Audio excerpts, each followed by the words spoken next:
Justin Bracken writes, and he said, I apologize if you've answered this, Arn, but what did a typical road trip from venue to venue in the mid to late 90s look like for you? Who were you riding with? What kind of shenanigans did you all get into? Or any fun stories in general about that time period and being on the road? Cheers, guys.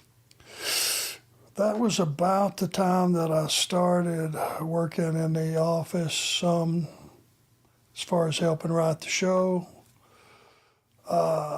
And as well as being the road agent for the live events and wrestling in one of the last 3 matches also. So you're talking about a full dance card,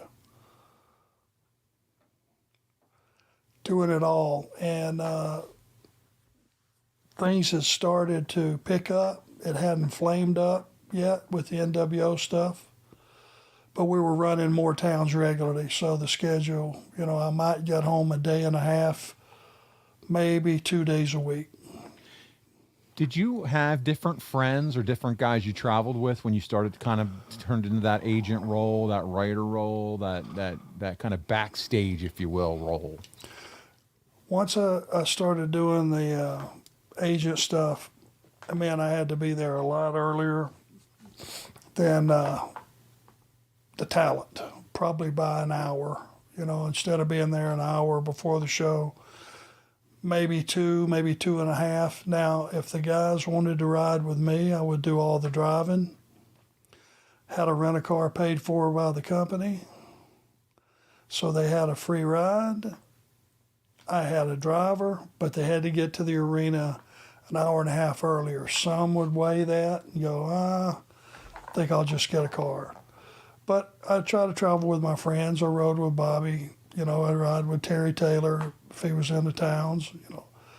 Different guys. Travel with Rick some, Kevin Sullivan some. Mostly, my friends at the time.